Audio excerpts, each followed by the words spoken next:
President Putin said that he wants to meet with me as soon as possible. So we have to wait for this, but we have to end that war. Would it never happened if I was president? That war would have never happened.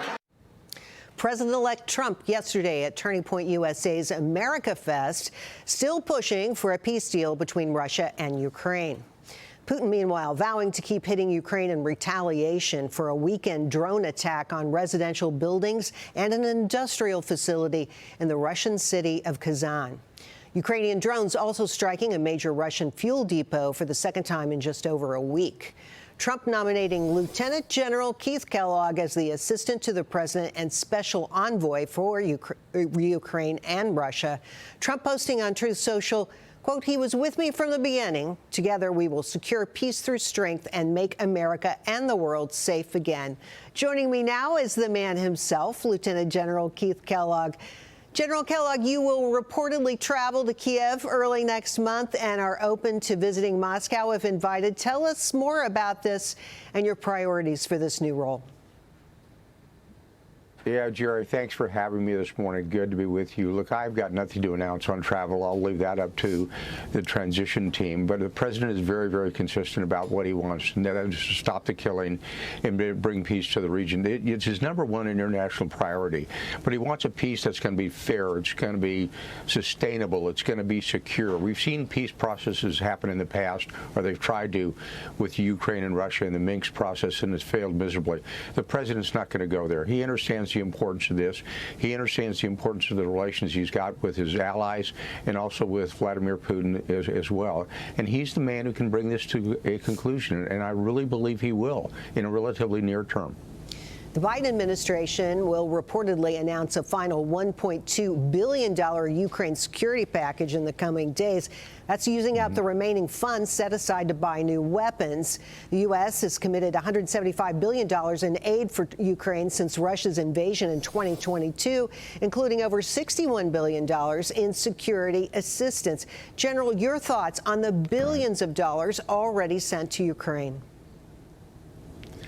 Yeah, Jerry, you know, we've already delivered $170 billion of American taxpayer money. The American people have been incredibly generous with their money.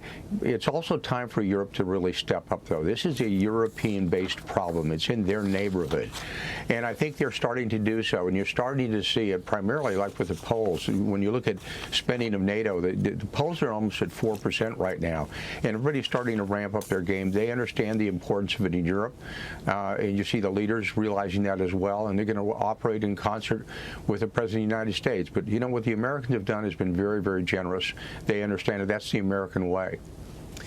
Well, President-elect Trump's team is telling European officials already that he will demand NATO member states increase their defense spending to 5% of their GDP. That's according to the Financial Times. Trump will also reportedly keep supplying military aid to Ukraine. General, Trump has been pushing and pushing for European countries to pay their fair share into NATO. What can you tell us? Yeah. Well, I think he's absolutely right. It's been for years they haven't made them the original agreement. You know, it goes back to the Wales Agreement of 2014 when every one of the NATO nations who were there and signed it said they'd be at 2% of their GDP on military spending, of which 20% of that was modernization. And 1/3 of the nations have never hit that number, to include the Germans. And I think he's absolutely right that everybody needs to step up. This is a collective security agreement. The United States is well up there, and the allies should pick up the slack as well, and they're starting to do that. So I do give them a lot of credit, the fact that they're actually starting to do it. They understand the importance of it.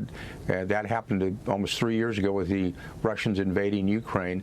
So we're starting to see this push, and I think President-elect Trump has been consistent about the war to end, but he's also been very, very consistent of how the allies need to step up and continue to provide funding in their own backyard. And again, they're starting to do it. Well, it is their backyard. Jonathan, you have a question here? Yeah, General Kellogg, I appreciate what you're saying about wanting to have sort of not only a peace, but a long-term peace, because that really is the goal here. We've spent $170 billion in Ukraine, and clearly that hasn't worked. Are there any incentives for Russia or other sticks that we have over Russia to get them to the table, to get them to agree to something that is in our best interest, meaning America's best interest for a long term, that we haven't done thus far? Well, I'm not going to get ahead of the president-elect. He's got some thoughts as how to end this war, and there's going to be a good process involved with it. But I don't want to give any part of the game plan away that the president-elect has. And you're right about the money that has been spent, but it is, long term. I think it's in the interest of the European nations to bring this to a conclusion as well. And I think that the alliance stays together, supporting the United States in the efforts we're going to bring to bear on bringing this thing to a conclusion, I think is going to pay off. Thank you, Lieutenant General Keith Kellogg. Great to see you, and Merry Christmas to you.